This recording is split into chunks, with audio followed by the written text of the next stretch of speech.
კიდევ ერთხელ მოგესალმებით, ეს არის კურიერის 3 საათზე. მზია ამაღლობელს 2 წლით პატიმრობა მიესაჯა. ბაბთუმელების და ნეტგაზეთის დამფუძნებლის საქმეზე განაჩენი 1 საათის წინ გამოცხადდა. მოსამართლემ ბრალი გადააკვალიფიცირა. პროკურატურა მას პოლიციელზე თავდასხმას ედავებოდა. მოსამართლემ კი ის დამნაშავედ ცნო მუხლით, რაც გულისხმობს წინააღმდეგობას, მუქარას ან ძალადობას საზოგადოებრივი წესრიგის დამცველის მიმართ. ეს სასჯელის სახე და ჯარიმას ან 2-დან 5 წლამდე პატიმრობას ითვალისწინებს. განაჩენის გამოცხადების შემდეგ მოსამართლემ აღნიშნა, რომ მსჯავრდებულს შეუძლია პრეზიდენტს შეწყალებისთვის მიმართოს. ხდომის პარალელურად ბათუმის საქალაქო სასამართლოსთან შეკრებილი იყვნენ დაკავებული ჟურნალისტის მხარდამჭერები, მედიის წარმომადგენლები და პოლიტიკოსები.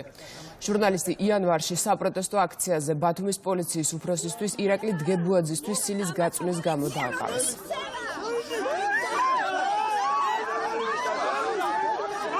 ეს არის ერთ-ერთი ეტაპი სამართლიანობისკენ. ეს ბრალდება, ეს უпростоრად ეს კვალიფიკაცია და ეს სასჯელი ისეთივე უკანონოა, როგორც იყო 353 პრიმა. ანუ სილის გულისთვის 2 წელი თავისუფლების აღკვეთა განაჩენი დადგენილი ქართულ სასამართლო სისტემაში არ არსებობს. მე იმედი მაქვს, რომ შემდეგი აპელაციის ეტაპზე მზიას უდანაშაულობა სრულად ამ ქართულ სასამართლოებში დადასტურდება. ხალხო შეუძლებელია, რომ სილის გაწვრის გამო ადამიანს თავდასხმას ედავებოდა. მზია ამაღლობელის საქმეზე კომენტარები გაკეთდა ქართულ ოცნებაში. სახელმწიფო პარტიაში აცხადებენ, რომ პოლიციელის წინააღმდეგ სისხლის სამართლის დანაშაულს ჰქონდა ადგილი. ეს კიდევ ერთხელ დადასტურდა, რომ სასამართლო ჩვენს ქვეყანაში არის სრულიად დამოუკიდებელი და ის ფაქტი, რომ უხლი გადაკვალიფიცირდა, მიუთითებს იმაზე, რომ მოსამართლემ მიიღო სრულიად დამოუკიდებელი გადაწყვეტილება. და სხვადასხვა სპეკულაციები ამ თემაზე, რომელიც უკვე დაიწყო და რომელიც დარწმუნებული ვარ გაგრძელდება, ნამდვილად უადგილოა. გადაწყვეტილება მიღებულია ისეთი, რაც მოსამართლემ ჩათვალა საჭირო. ყველა მცდელობა, რომ პოლიციელზე თავდასხმა, პოლიციელისთვის ხელის გარტყმა, მისთვის შეურაცხყოფის მიყენება იყოს განხილული და ასე ვთქვათ, საზოგადოებისთვის მიწოდებული, როგორც მე არის სიტყვისა და გამოხატვის თავისუფლება, არის რა თქმა უნდა იმთავითვე ფიასკოსთვის განცემული. იმიტომ რომ წარმოუდგენელია ნებისმიერ დემოკრატიულ ქვეყანაში თავს დაესხა პოლიციას, მას ხელი გაარტყა და ეს იქაურმა სასამართლომ სიტყვისა და გამოხატვის თავისუფლების ამპლუაში განიხილოს და დაადგინოს, რომ თითქოს ამით დანაშაული არ ჩადენილა. შეერთებულ შტატებში რა შეგეიცეს საქმის წარმოება ეტაპებს გადის დაზვერვის ხელმძღვანელის მიერ წარდგენილი მტკიცებულებები ახლა უკვე სასამართლოშია. თავად ტულსი გაბარდიკი კიდევ ერთხელ საუბრობს არაფორმალური გავლენების და გამოძიების პროცესში შექმნილი ხელოვნური ბარიერების შესახებ. მე ჩემს საქმეს ვასრულებ ვამხელ Deep State-ის მოქმედ სახიფათო პირებს, ამბობს შტატების დაზვერვის ხელმძღვანელი. პარალელურად ეგრეთ წოდებულ Deep State-სა და არაფორმალურ გავლენებზე ისაუბრა შტატების პრეზიდენტის შვილმაც, ტრამპ ჯუნიორმაც. ქართულ ოცნებაში აცხადებენ, რომ ახლა ჩრდილოეთ ძალებზე მათ მსგავსად ვაშინგტონი საუბრობს, ოპოზიციაში კი აცხადებენ, რომ შტატებში ტერმინს Deep State-ი სულ სხვა დატვირთვით იყენებენ. ლელა ჯავახიშვილი განაგრძობს თემაზე საუბარს და მისგან მოისმენთ დეტალებს. დაზვერვის ოფიციალური განცხადებებისა და ამერიკის პრეზიდენტის შვილის პოზიციის მიუხედავად ოპოზიცია Deep State-ის ავტორად ისევ ქართულ ოცნებას ასახელებს. ამერიკის შიდა პოლიტიკაში არ ერევიან. ამ მიზეზით ცდილობენ თავი არიდონ შეკითხვას ეთანხმებიან თუ არა დონალდ ტრამპ უმცროს, რომ USAID და არასამთავრობო ორგანიზაციათა ქსელი Deep State-ის დანაყოფები არიან. ოპოზიციის ზოგიერთმა წარმომადგენელმა დღეს ამ საკითხზე საუბრისას ამერიკის პრეზიდენტის შვილს პოლიტიკური კვალიფიკაციაც დაუწუდა. ვინ არის ავტორიტეტული ადამიანი? მაგალითად დონალდ ტრამპის სიტუაციაში. ავტორიტეტი რაში მეგობარებს, მაგ კუთხით. ნაშრომის ავტორია თუ აბა ხო, აბა რატო? ავტორიტეტული შეიძლება იყოს პოლიტიკური მეცნიერი, მაგალითად, რა ვიცი, ავტორიტეტული ასე შევს. ჩემთვის ავტორიტეტები ეგენი არის ყოველთვის. ამერიკის შიდა პოლიტიკაში არ ვერ არის. ეს არის ამერიკის შიდა პოლიტიკა. მე ვერ გეტყვით, ვინ არის Deep State. Deep State არის ქართული ოცნების ბრენდი, რომელიც ქართულმა ოცნებამ შემოიტანა ქართულ პოლიტიკაში იმისთვის, რომ გაემართლებინა საკუთარი ესეთი უგუნური ნაბიჯები. ოპოზიცია საკუთარი პოზიციით დონალდ ტრამპის შვილს ამერიკის პრეზიდენტს და მის გარემოცვას ტყუილში ადანაშაულებს. ასეთია ქართული ოცნების შეფასება. მართლ პარტიაში ამბობენ, რომ მათი ოპონენტები სიმართლის უგულებელყოფით ცდილობენ გაამართლონ ნარატივი, თითქოს Deep State-ი ქართულმა ოცნებამ გამოიგონა, მაშინ როდესაც ჩრდილოვანი მმართველობა და USAID-ის პოლიტიკური მიზნები თავად შეერთებულ შტატებში ამხილეს. ცდილობა რომ ეს ყველაფერი რაღაც შეთქმულების თეორიად გაასაღონ, საზოგადოებას თვალებში ნასადი შეაყარონ და თქვან რომ ეს არის ქართული ოცნების პრობონელი ამბავი, ამ ყველაფერს წერტილი დაესვა, მე რამდენად დაესვა წერტილი პირველ რიგში შეერთებული შტატებიდან. დაზვერვის სამსახურის უფროსმა ცოტა ხნის წინ ისეთი ფაქტები გამოაშკარავა, რომელიც ასევე პირდაპირ ხაზს უსმევს იმ სამწუხაროდ ჭდილოვან ოლიგარქიული ძალების ერთობას, ასე მკაფიოდ საუბრობენ deep state-ზე, ხოლო აქაური რადიკალები, ვისაც პრინციპში არავინაირს არ ეკითხება და უბრალოდ დავალების შემსრულებლები არიან, ისინი საუბრობენ, რომ ეს ყველაფერი არის ტყუილი, ამით ისინი შეერთებულ შტატებს და მის ხელისუფლებას ტყუილში ადანაშაულებენ. დღეს, როდესაც კიდევ ერთხელ მკაფიოდ გაჟღერდა ეს ყველაფერი, კიდევ ერთხელ მკაფიოდ წამოვიდა დონალდ ტრამპისგან, მისი ოჯახის წევრებისგან, ზოგადად ადმინისტრაციისგან, დღეს ცდილობენ შეარბილონ ტონი და ამ ლაბირინთიდან, რომელშიც საკუთარი თავი თვითონ შეიყვანეს, გამოსავალი მოძებნონ. ორი სიმართლე ზოგადად არ არსებობს და არსებობს მხოლოდ ჩვენი ოპოზიციისთვის. საქართველოს მთავრობა იყო, როდესაც deep state-ზე ლაპარაკობდა ღიად და რასაც შემდგომ უკვე გამოეხმაურა ამერიკის ახალი პრეზიდენტი და მანაც ღიად დაადანაშაულა deep state-ი იმაში, რომ ძალიან აგრესიულად ერთვებოდნენ არა მარტო ამერიკის, არამედ სხვადასხვა ქვეყნების მმართველობაში და ერთ-ერთი ძალიან დიდი ბერკეტი, რომელიც იყო ამ ყველაფრის და არაერთხელ გაცხადა ამერიკის მთავრობის ადმინისტრაციის მხრიდან, ეს იყო USAID, რომლის ხელითაც ძალიან ბევრი და ესეთი ბნელი საქმეების განხორციელება ხდებოდა სხვადასხვა ქვეყანაში და მათ შორის საქართველოში. სამოქალაქო საზოგადოების დახმარებით უცხო ქვეყნებში არასასურველი მთავრობებისა თუ კანონების შესვლა, რომ deep state-ის ფართოდ დამკვიდრებული პრაქტიკა, ამაზე დონალდ ტრამპ უმცროსმა გუშინ ერთ-ერთ სატელევიზიო ინტერვიუში ვრცლად ისაუბრა. ლელა ჯავახიშვილი საუბრობდა პირდაპირ ეთერში. ტულსი გაბარდთან ინტერვიუს Fox News-მა ჩაწერა დაზვერის ხელმძღვანელი აცხადებს, რომ ობამას ადმინისტრაციამ და სხვა მაღალჩინოსნებმა ხელოვნურად შექმნეს დაზვერის ინფორმაცია, თითქოს რუსეთი 2016 წლის არჩევნებში ტრამპის სასარგებლოდ ერეოდა. მანამ გამოძიებაზე საუბრის კონტექსტში არაერთხელ ახსენა ეგრეთ წოდებული deep state-ი ამ თემაზე ისაუბრა ტრამპის შვილმა, ტრამპ ჯუნიორმაც. ისინი უგულებელყოფენ და უარყოფენ სიმართლეს, აბუჩად იგდებენ ყველას, ვიც მათ ამხელს. ეს გაუკეთეს ტრამპს, ახლა ამას მე მიკეთებენ. Deep State-ის პროპაგანდის ფრთა სრული პანიკის რეჟიმშია. ეს იგივე ტაქტიკა, რომელსაც ისინი ახლა იყენებენ, იგივეა, რასაც ვაშინგტონში ომის მომხრეები მუდმივად იყენებდნენ. როდესაც ვინმე მათ გამოწვევას უქმნიდა და ეუბნებოდა, რომ ეს არ ემსახურებოდა ამერიკელი ხალხის საუკეთესო ინტერესებს.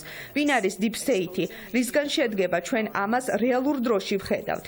მნიშვნელოვანია ამერიკელმა ხალხმა ამას ყურადღება მიაქციოს და გააცნობიეროს. როდესაც გვაქვს მედია გიგანტების პროპაგანდისტული აპარატი, საჭიროა ყურადღებით ვიყოთ.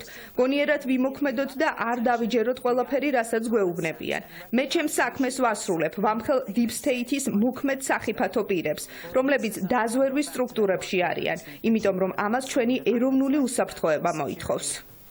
არ არსებობს ერთი ბოროტმოქმედი, არსებობს ბოროტმოქმედი, რომელსაც სხვა ბოროტმოქმედები ამზადებენ. ისინი ვინც შეერთებულ შტატებში არიან, ჩანერგილი და Deep State-ის აპარატის ნაწილს წარმოადგენენ. ათწლეულების განმავლობაში ქმნიან ერთპარტიულ გლობალისტურ დღისწესრიგს. ეს უშედეგოდ არ ჩაივლის. პარლამენტის თავმჯდომარე შვედეთის ევროკავშირის საქმეთა მინისტრის განცხადებას ეხმიანება შალვა პაპუაშვილის შეფასებით მინისტრის განმარტება ადასტურებს, რომ ოჯახური ღირებულებების შესახებ საქართველოს კანონის შეესაბამება ევროპული ინტეგრაციის საერთო პრინციპებს. ჯესიკა როზენკრანცმა განმარტება გააკეთა მას შემდეგ, რაც შვედეთის პრემიერ-მინისტრმა თქვა, რომ ერთნაირ სქესიანთა კავშირების ლეგალიზაცია უკრაინის ევროპული ინტეგრაციის მნიშვნელოვანი პირობაა. ევროკავშირის საქმეთა მინისტრმა დააზუსტა, რომ ევროკავშირის კანონმდებლობა არ მოითხოვს წევრი სახელმწიფოებისგან ან კანდიდატი ქვეყნებისგან, რომ თავიანთ კანონმდებლობაში LGBT ქორწინების ცნება მიიღონ. მნიშვნელოვანია, რომ საქართველოსა და ევროკავშირის შორის შეთანხმებული პრინციპები საქართველოს ევროკავშირში გაწევრიანების შესახებ დარჩეს ჩვენი ურთიერთობის საფუძვლად და არ მოხდეს ცალკეული ქვეყნების პოლიტიკოსების და ბიუროკრატიის მიერ მათი თვითნებური ინტერპრეტაცია და ჩვენი ევროპული ინტეგრაციის გზაზე ხელოვნური დაბრკოლებების შექმნა. საქართველოს ევროპული ინტეგრაციის ერთგულია წერს შალვა პაპუაშვილი. ამასთან პარლამენტის თავმჯდომარე მიმართავს დიპლომატებს დაიცვან ვენის კონვენცია შალოპაპუაშვილის სოციალურ ქსელში ავრცელებს განცხადებას, სადაც ვკითხულობთ, რომ ამოქმედა და წინასაარჩევნო კამპანიასთან დაკავშირებული რეგულაციები, რომლებიც სხვა საკითხებთან ერთად საარჩევნო სუბიექტის სასარგებლო ან საწინააღმდეგო აგიტაციაში მონაწილეობას ეხება. შალოპაპუაშვილი წერს, რომ აქამდე ბევრი ფაქტი იყო აგიტაციაში უცხოელი პოლიტიკოსების და დიპლომატების მონაწილეობის, რაც აღარ უნდა განმეორდეს. საარჩევნო კანონმდებლობა ვრცელდება საქართველოში მყოფ ყველა პირზე, მათ შორის დიპლომატებზეც. ვენის კონვენციის 51 მუხლის შესაბამისად, დიპლომატები ვალდებულები არიან პატივისცემა ადგილსამყოფელი სახელმწიფოს კანონებს. ისინი აგრეთვე ვალდებულები არიან არ ერეოდნენ ამ სახელმწიფოს საშინაო საქმეებში. სამწუხაროდ, ბოლო საპარლამენტო არჩევნებისას ჭარბად ვიხილეთ წინასაარჩევნო აგიტაციაში უცხოელი პოლიტიკოსების და დიპლომატების მონაწილეობა, როგორც განცხადებებით, ისე აგიტაციის დაფინანსებით, რაც როგორც ვენის კონვენციის ისე საქართველოს კანონმდებლობის უხეში დარღვევა იყო. ეს აღარ უნდა განმეორდეს, ამიტომ განსაკუთრებით მიმართავ საქართველოში აკრედიტებულ უცხოელ დიპლომატებს დაიცვან ვენის კონვენცია. პატივისცემს საქართველოს კანონმდებლობას და ქართველი ხალხის უფლებას უცხოური ჩარევის გარეშე გააკეთოს არჩევანი. ეს არჩევანი იქნება ტესტი იმის დასანახად, თუ ვინ სცემს პატივს ქართველი ხალხის სუვერენიტეტს და ვინ მხოლოდ ხინგალს. ჩვენ ამ საკითხს დეტალურად მივადევნებთ თვალყურს. არანაირი დიპლომატიური ჩარევა არ მინახავს. მე მინახავს შეხსენება იმ ნორმების და სტანდარტების, რომელიც საქართველოს უნდა დაიცვას, თუ კი სურს, რომ კანდიდატის მაგიერ, რომელიც უსასრულო ფორმალობად დარჩეს დიდი ხნის განმავლობაში, გახდეს წევრი ევროპული კავშირის. საქართველოს პრეზიდენტმა დანიშნა თვითმმართველობის არჩევნები და უკვე ოფიციალურად საარჩევნო კამპანიასთან დაკავშირებით რეგულაციები უკვე ამოქმედდა და ძალიან მნიშვნელოვანი იქნება, რა თქმა უნდა, ის ფაქტორი უცხოელი პოლიტიკოსების მხრიდან, დიპლომატების მხრიდან, როგორი ჩარევა იქნება ამ შემთხვევაში. იმიტომ რომ ჩვენ ნათლად დავინახეთ 2024 წლის საპარლამენტო არჩევნებზე, თუ რა დოზით ჩაერია როგორც ევროპარლამენტარები, ასევე აკრედიტებული დიპლომატები, ხო? ჩვენ ნახეთ საფრანგეთის ელჩის მხრიდან, გერმანიის ელჩის მხრიდან ოპოზიციური პარტიების ასე ვთქვათ კამპანიაში მონაწილეობა, ასევე ფულადი დაფინანსება გარკვეული ღონისძიებების და ასე შემდეგ. ჩვენც რა თქმა უნდა მოუწოდებთ ჩვენი მხრიდან იქნება მათ მიერ პირობა ასე ვთქვათ დაყენებული, რომ არ დაარღვიონ ვენის კონვენცია და ცენ ქართულ ხალხს პატივი, რაც მთავარია. ანტიკორუფციული ბიურო ლელოს ლიდერის მამუკა ხაზარაძის ქონებრივი მდგომარეობის დეკლარაციას ამოწმებს, ამის შესახებ უწყება განცხადებას ავრცელებს, სადაც წერია, რომ მონიტორინგის პროცესში განსაკუთრებული ინტერესის საგანს წარმოადგენს ის, თუ რა მიზეზით არ აისახა დეკლარაციაში შეთანხმება, რომელიც მამუკა ხაზარაძის ოჯახის წევრმა გერმანიის ელჩთან გააფორმა. პარალელურად მოკვლევა მიმდინარეობს შემოსავლების სამსახურში, სადაც ითქვა, რომ გამოვლინდა შესაძლო საგადასახადო კანონდარღვევა. საუბარია ძველ თბილისში მდებარე სახლზე, რომელიც პოლიტიკოსის ოჯახს კაქირავებული აქვს გერმანიის ელჩზე. მხარებს შორის ხელშეკრულება 2022 წლიდან არსებობს, თუმცა ირკვევა, რომ აქამდე ეს გარიგება არც რეესტრში იყო ასახული და არც დეკლარაციაში. თემა თითქმის ერთი კვირა პოლიტიკური შეფასებების საგანიც არის.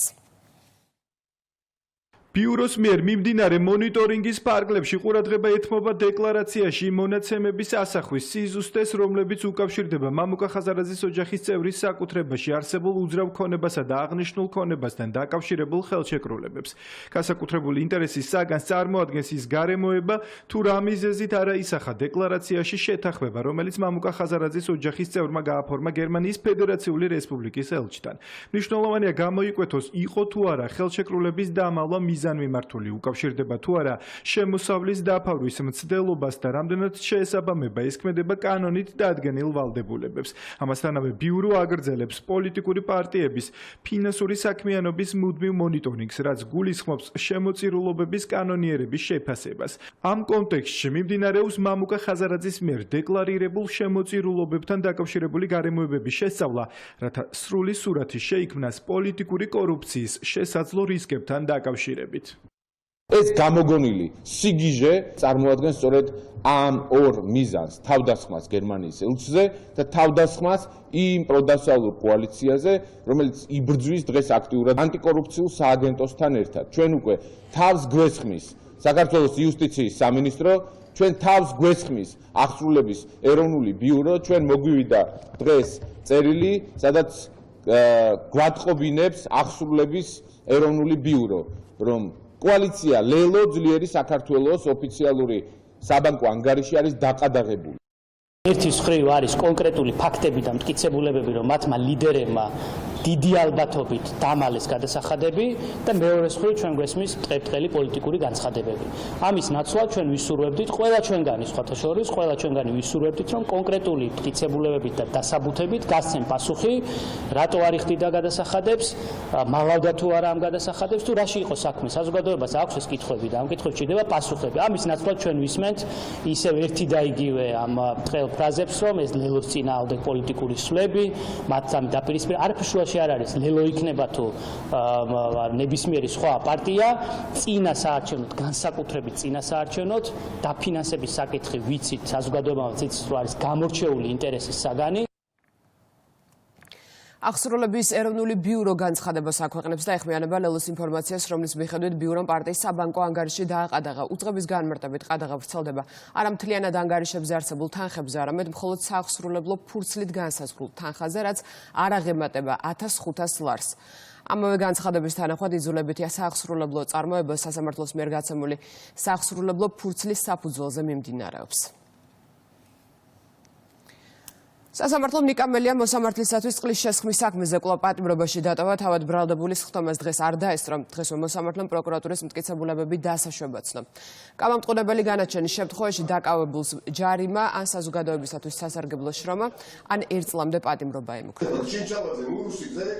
ინფოზე, როდესაც ნიკა არის უკვე საპატიმრო დაწესებულებაში, მაგის განაჩენით ვისჯილებს თავისუფლების აკვეთა და გაუგებარია რანაირად შეიძლება ამ პირობებში იგი მიიმალოს ან მან ჩაიდინოს ახალი დანაშაული ან მოახდინოს მოწმეებზე ზეწოლა. გაუგებარია როგორ უნდა დაადგინოს სასამართლომ, იყო თუ არა მოსამართლე შეურაცხყოფილი, თუ კი მოსამართლე საერთოდ არ გამოკითხეს და მისი პოზიცია ჩვენ საქმეში არ გვაქვს. ბრალად წარდგენილი ქმედება მიმართულია სასამართლო ორგანოების საქმიანობის წინააღმდეგ, რაც გულისხმობს კონკრეტულ შემთხვევაში სასამართლოს უპატივცემულობას, რისთვისაც დაზარალებული სტატუსის მატარებელი პირის აუცილებლობა არც საპროცესო კანონმდებლობით და არც დადგენილი პრაქტიკით არ არის. ქმედების შეფასებისთვის მნიშვნელოვანია ფაქტობრივი გარემოებები, რაც მიგვაჩნია, რომ წარმოდგენილი მტკიცებულებებით ნამდვილად დასტურდება.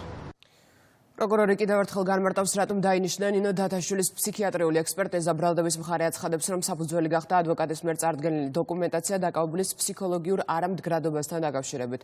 პროკურორი აცხადებს, რომ ასეთ შემთხვევაში ფსიქიატრიული ექსპერტიზა ყოველთვის ინიშნება. უკვე რამდენიმე დღეა საკითხი დისკუსიის საგანია. თავად დაკავებულმა ფსიქიატრიული ექსპერტიზის დანიშვნას დევნა და დისკრედიტაციის მცდელობა უწოდა. ადვოკატმა კი, რომლის მიერ წარდგენილი დოკუმენტაციაც გახდა საფუძველი, ექსპერტიზის დანიშვნა სააპელაციო სასამართლოში გაასაჩივრა. აქტივისტ ბრალადედება საჯარო მოხელეზე თავდასხმა იმ დროს, როდესაც ის სამსახურებრივ მოვალეობას ასრულებდა. საქმე ეხება 9 ივნისს თბილისის საქალაქო სასამართლოში მომხდარ ფაქტს. მე წარვადგინე ის დოკუმენტი, სადაც წერია, რომ გაიკეთა ხერხემლის ოპერაცია და ხერხემლის ოპერაციის გამო უტარებენ ფსიქიატრიულ ექსპერტიზას ადამიანს. და არ ეწერა იმ დოკუმენტში ფსიქოემოციური ლაბილობა? დიახ, რომელიც არის მდგომარეობა და არის სიმპტომი, რომელიც შეიძლება ნახევარსაათში ერთხელ შეიცვალოს და დარწმუნებული ვარ, რომ ყველა ადამიანს უმრავლეს აქვს ემოციური სხვადასხვანაირი მდგომარეობა. ნინოს შემთხვევაში 2019 წელს ეს იყო მისი ტკივილის გამოხატულება, რადგან თანხლება ზუსტად ხერხემალთან დაკავშირებულ ტკივილების თანხლებად არის ეს მითითებული. რაც შეეხება ექსპერტიზის ჩატარებას, აღნიშნული გამოწვეულია არა ბრალდების მხარის მიერ წარმოდგენილი და მოპოვებული რომელიმე მტკიცებულებით, არამედ უშუალოდ დაცვის მხარის მიერ წარმოდგენილი სამედიცინო დოკუმენტაციით, სადაც სიტყვასიტყვით არის მითითებული შესაბამისი სამედიცინო დიაგნოზი, რაც საფუძველი გახდა ექსპერტიზის ჩატარების. აგერ არის ეს დოკუმენტაცია და ამ დოკუმენტაციაში პირდაპირ არის მითითებული ის ავადმყოფობის, ასე ვთქვათ, დიაგნოზი, რომელიც გახდა საფუძველი ექსპერტიზის ჩატარების. დამერწმუნეთ, რომ ბრალდების მხარეს არანაირი, ასე ვთქვათ, ფიქრი და იმის განზრახვა, რომ ექსპერტიზა დაენიშნა არ ქონია, იქამდე სანამ დაცვის მხარემ თავად არ წარმოადგინა ეს დოკუმენტები. მსგავსი ექსპერტიზა უტარდება ძალიან ბევრ ადამიანს და მერწმუნეთ, რომ ეს არ არის ადამიანის მიმართ არც სადამსჯელო ღონისძიება, როგორც ამას არასწორად ავრცელებენ და ემსახურება მხოლოდ და მხოლოდ ადამიანის ჯანმრთელობის დადგენას. ამ ექსპერტიზის ფარგლებში ერთადერთი რაც ხდება ექსპერტ შორის და ბრალდებულს შორის გასაუბრება და მასზე დაკვირვების შედეგად მისი ჯანმრთელობის მდგომარეობის დადგენა და შეფასება. ეს არის და ეს კიდევ ერთხელ მეორდებით, რომ დაცვის მხარეს თვითონ რომ არ წარმოედგინა ეს დოკუმენტები, რა თქმა უნდა ეს ექსპერტიზა არც დაინიშნებოდა და არც ჩატარდებოდა. გეკა გელაძე სასაზღვრო პოლიციის სტრუქტურულ დანაყოფებს და სტრატეგიული მილსადენების დეპარტამენტს ესტუმრა. უწყების ცნობით მინისტრის სწრაფი რეაგირების მთავარი სამმართველოს ინფრასტრუქტურას სამუშაო სივრცეებს, ავტოპარკს და აღჭურვილობას გაეცნო. დღესვე მინისტრის საექსპერტო კრიმინალისტიკური დეპარტამენტის კინოლოგიის სამსახურშიც იმყოფებოდა.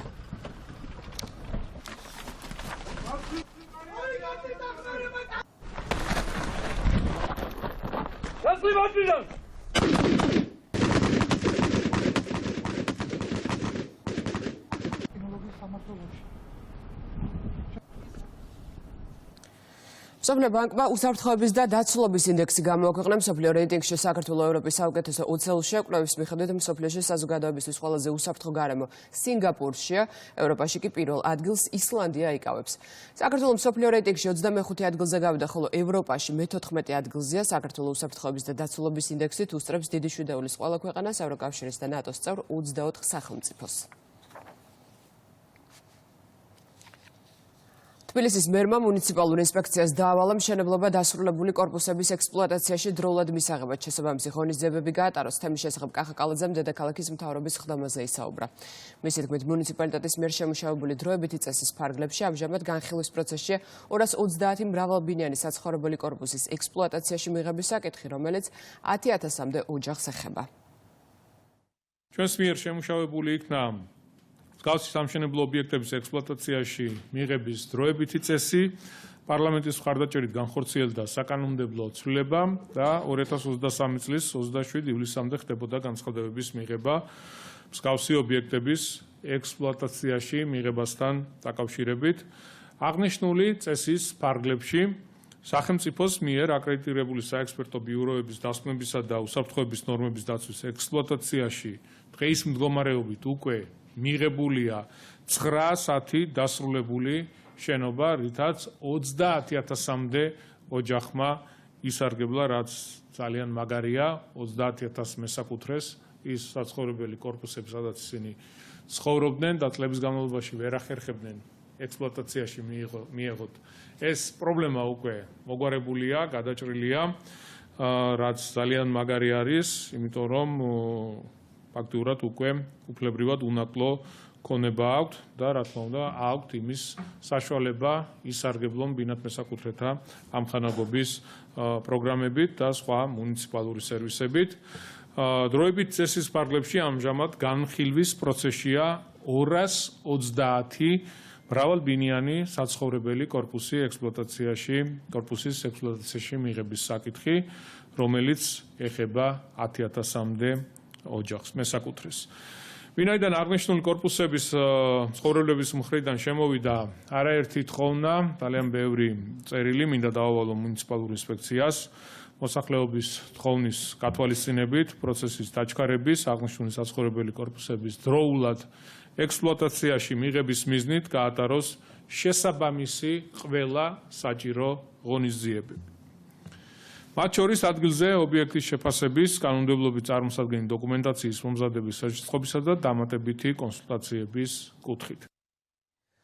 საქართველოს რკინიგზა ფოთი-თბილისი ფოთის მიმართულებით კვირაში 4-ჯერ რეგულარულ საკონტეინერო ბლოკ მატარებლებს ნიშნავს. მატარებელი ფოთიდან ღამე გამოვიდა თბილისში დილით ჩამოვა. რკინიგზაში განმარტავენ, რომ სიახლე ერთი მხრივ ტვირთმფლობელს დაეხმარება. წინასწარ ეცოდინება კონტეინერის გამომგზავრების და ტერმინალში მიწოდების დრო, მეორე მხრივ საგრძნობლად განიტვირთება საავტომობილო გზები. ეს არის სიახლე და გაუმჯობესებული სერვისი ჩვენი მომხმარებლისთვის, რომელიც საშუალებას აძლევს ჩვენ მომხმარებლებს, რომ პორტებში მიღებული ტვირთები ჩამოიტანონ თბილისში. წინასწარ დადგენილი გრაფიკი იქნება, ყოველდღიური გრაფიკი იქნება ბლოკმატარებლის და განსაზღვრული დროებით. ამ ბლოკმატარებლებით საქართველოს რკინიგზას გაეზდება შემოსავალი, გამომდინარე იქიდან, რომ ძალიან ბევრი ტვირთი დადის ავტომანქანებით, ეგრეთ წოდებული ტრაილერებით. შესაბამისად, ჩვენ მოვახდენთ იმას, რომ გარკვეული მოცულობის ტვირთები წამოვიღოთ ჩვენი სატვირთო გადაზიდვების მატარებლები.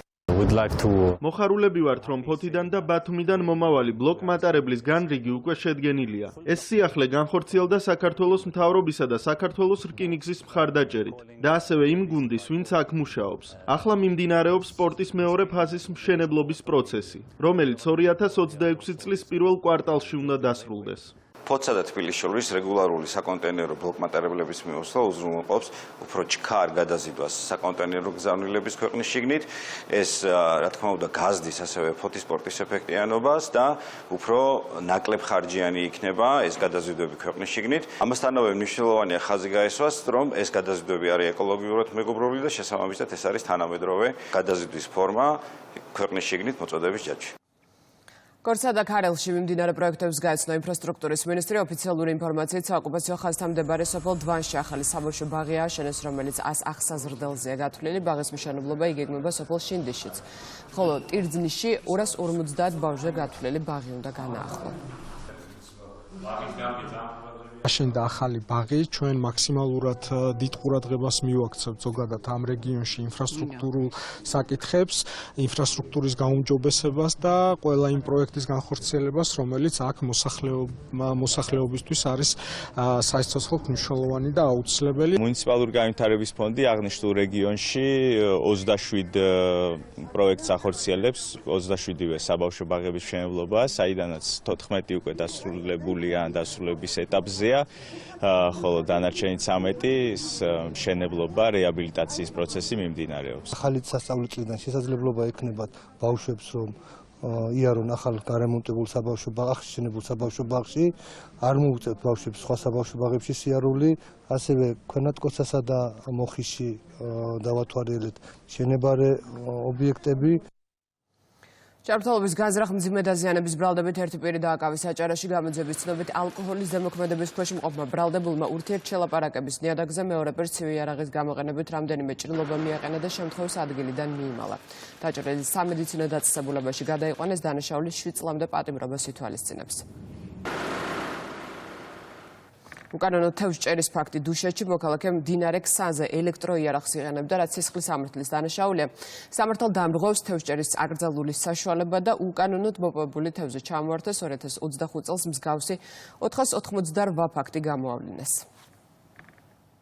ელექტროიარაღით თევზჭერა აკრძალულია და სისხლის სამართლის პასუხისმგებლობას გულისხმობს. შესაბამისად, მასალები გადაიგზავნა საგამოძიებო ორგანოში. ბრაკონიერობა ერთ-ერთი გამოწვევაა, რომელსაც აქტიურად ვუებრძვით. ყველა მსგავს სამართალ დარღვევაზე დეპარტამენტი მომავალში შესაბამის რეაგირებას მოახდენს. თევზჭერის ელექტროიარაღის მავნეზე მოქმედების გათვალისწინებით გარემოსდაცვის ზედამხედველობის დეპარტამენტის ინიციირებით 2024 წელს გამკაცრდა საკანონმდებლო მოთხოვნები ელექტროიარაღის ფლობაზე ერთის მიმართულებით და ასევე მის გამოყენებაზე. ნებისმიერი ელექტრომოწყობილობის, ასევე მომწამლავი და ნებისმიერი ტიპის სახარდებადის გამოყენება პირველივე შემთხვევაში ხდება სისხლის სამართლის პასუხისმგებლობის აკისრების საფუძველი. კრემლში დახურულ კარს მიღმა მიმდინარეობს ამერიკის შეერთებული შტატების სპეციალური წარმომადგენელი სტივ ვიტკოფის და ვლადიმერ პუტინის შეხვედრა. ამერიკელი მომლაპარაკებელი მოსკოვში ტრამპის ულტიმატუმის ამოწურვამდე 2 დღით ადრე ჩავიდა. შტატების პრეზიდენტი აცხადებს, რომ იმ შემთხვევაში თუ რუსეთი უკრაინაში ცეცხლს არ შეწყვეტს, კრემლს ახალ სანქციებს და გადასახადებს დაუწესებს. მისი საოჭრო პარტნიორებისათვის კი 100%-იან ტარიფებს აამოქმედებს. და როგორია სიახლეები, უკრაინიდან ოკუპანტის თავდასხმის სამიზნე გახდა ზაპოროჟიე. რუსეთის ძალებმა საკურორტო ზონა დაბომბეს. ამ დროისთვის არსებული მონაცემები დაიღუპა 2 ადამიანი, დაშავებულია 12. ადგილზე მეხანძრე მაშველები და მედიკოსები მუშაობენ. აფეთქებების შედეგად განადგურდა 10-მდე შენობა ნაგებობა. სამაშველო ოპერაციები მიმდინარეობს ხარკოვის და დნეპროპეტროვსკის ოლქებშიც. დარტყმების შედეგად განადგურებულია კერძო საცხოვრებელი სახლები და სამოქალაქო ინფრასტრუქტურა. არიან დაჭრილები. ღაზაში სამომარი მოქმედებები არ წყდებათ. ახალის იერიშებს ბოლო 24 საათის განმავლობაში კიდევ 83 ადამიანი ემსხვერპლა, არიან დაშავებულები.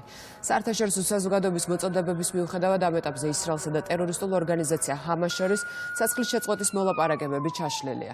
დღეს ისრაელის მინისტრთა კაბინეტთან არმენშტაბის ხელმძღვანელმა ღაზაში სამხედრო კამპანიის გაგრძელების ვერსიები წარადგინა. მედია წერს, რომ ისრაელის პრემიერ-მინისტრი მიმდინარე კვირას ღაზის სექტორის სრული დაპყრობის წინადადებით გამოვა ცნობებით შეშფოთებულია ევროკავშირი და გაერა.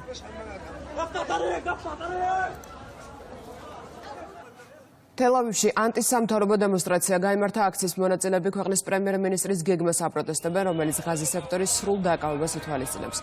მათ ომის დასრულება მოითხოვეს. დემონსტრანტებმა ქალაქის ერთ-ერთი მთავარი ავტომაგისტრალი გადაკეტეს, რასაც პოლიციასთან დაპირისპირება მოყვა.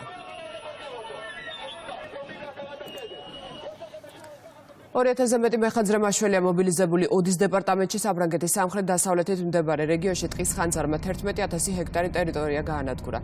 ადგილობრივი მედიის ცნობით დაიღუპა 1 ადამიანი, დაშაობული არიან 9-ზე მეტი.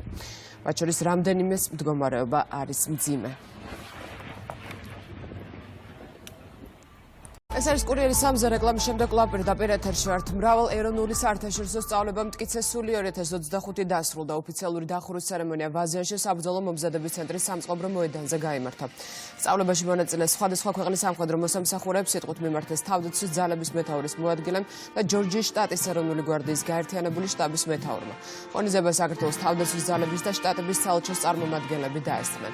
სიტყვით მიმართვის შემდეგ დაჯილდოების ცერემონიალი გაიმართა. ღონისძიებაზე წარმოდგენილი იყო სწავლებაში მონაწილე ტექნიკაც. მტკიცე სული საქართველოში მე-12-ით ჩატარდა. ამერიკის შეერთებული შტატების სახელით გულწრფელ მადლობას ვუხდი საქართველოს თავდაცვის სამინისტროს, თავდაცვის ძალების და ყველა მონაწილე მოკავშირე და პარტნიორი ქვეყნის წარმომადგენლებს, მათი პროფესიონალიზმისთვის, პარტნიორობისა და ერთგულებისთვის. ეს სწავლება მკაფიო სიგნალია, რომ ჩვენ ერთად ვართ და ჩვენ მზად ვართ. ეს სწავლება დემონსტრირებაა იმისა, რომ ჩვენი სიძლიერე არა მხოლოდ ციფრებში, არამედ ერთად მიღწეული ურთიერთთავსებადობით გამოიხატება. საქართველოს თავდაცვის ძალები განსაკუთრებულ აღიარებას იმსახურებს შთამბეჭდავი განვითარებით, შესაძლებლობებით, დისციპლინითა და ხელმძღვანელობით. თქვენი ტაქტიკური გამოცდილება და სტრატეგიული ხედვა შესანიშნავია. ძალა ერთობაშია. ეს მხოლოდ სლოგანი არ არის, ეს არის სტრატეგია, დაპირება და ჩვენი ერთობლივი წარმატების საფუძველი. დღეს დასრულდა მრავალეროვნული სწავლება მტკიცე სული 2025, რომელსაც ღირსეულად უმასპინძლა საქართველოს და საქართველოს თავდაცვის ძალებმა. ყველა მიზანი იქნა მიღწეული, რაც ამ სწავლების წინაშე იქნა დასმული. აღნიშნულმა სწავლებამ კიდევ ერთხელ აჩვენა, რომ საქართველოს თავდაცვის ძალები ღირსეული პარტნიორები არიან ნატოს წევრი ქვეყნების. აფხაზეთის მთავრობის თავმჯდომარე სოხუმის სახელმწიფო უნივერსიტეტის ახალ რექტორს შეხვდა, ისაუბრეს ერთობლივ აქტივობებსა და უნივერსიტეტის მნიშვნელოვან როლზე. მთავრობის თავმჯდომარე უნივერსიტეტის პროფესორ მასწავლებლებსაც შეხვდა. სოხუმის სახელმწიფო უნივერსიტეტი არის ეროვნული ღირებულების უნივერსიტეტი და ჩვენთვის ძალიან მნიშვნელოვანია მათთან თანამშრომლობა. დღეს შევხვდით როგორც აკადემიურ პერსონალს, ასევე პროფესორ მასწავლებლებს, გავეცანით მათ გეგმებს. ჩვენთვის ძალიან მნიშვნელოვანია მათი ღვაწლი წლების მანძილზე და იმ ისტორიისა და რაჯოზე, რომელიც აფხაზეთს უკავშირდება. მათ უსურვებთ წარმატებებს, განვიხილეთ სხვადასხვა კოლაბორაციის და თანამშრომლობის საკითხები. ეს არის მუდმივი მოქმედი თანამშრომლობის კიდევ ერთხელ დადასტურება, განახლება, ახალი გეგმების დასახვა, რაც აუცილებელი არის ახალი სასწავლო წლიდან მიმდინარე პროექტების გაგრძელებისათვის, ახალი პროექტების დაგეგმვისათვის. აფხაზეთის მთავრობასთან ერთად ჩვენ ვაპირებთ დავგეგმოთ ენგურსიქეთ ახალგაზრდებისათვის კონკრეტული პროექტები, რომელიც იქნება ერთგვარი სოციალური აქტივობა. განსაკუთრებით მნიშვნელოვანია ის, რომ ჩვენ გვაქვს საერთო ხედვა სამშვიდობო პლატფორმასთან დაკავშირებით და შერიგებისა და სოხუმში დაბრუნების გეგმებთან დაკავშირებით. ანაკლის ახალგაზრდულ ბანაკში საქართველოს და აზერბაიჯანის განათლების მინისტრების მოადგილეები ჩავიდნენ. ბანაკში ქართულ ახალგაზრდებთან ერთად 50-მდე აზერბაიჯანელი ახალგაზრდა მონაწილეობს. სტუდენტებისთვის ექსკურსიები, სხვადასხვა სპორტული შემეცნებითი და კულტურული აქტივობა იმართება.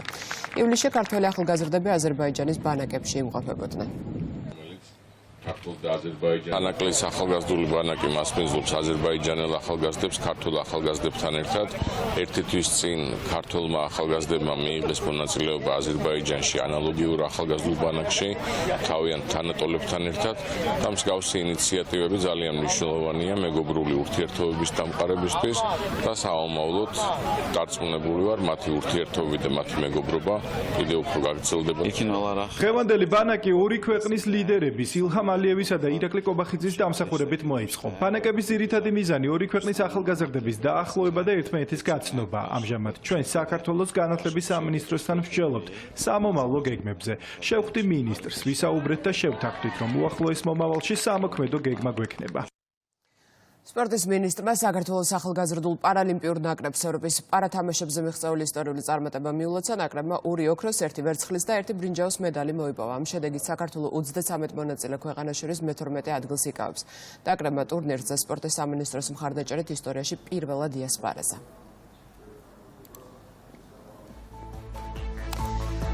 ის ყველა ამბავი ცლად შეგიძლიათ ნახოთ რუსთავი ერჯიზე მე ამით 6 საათამდე გემშვიდობებით. დროებით.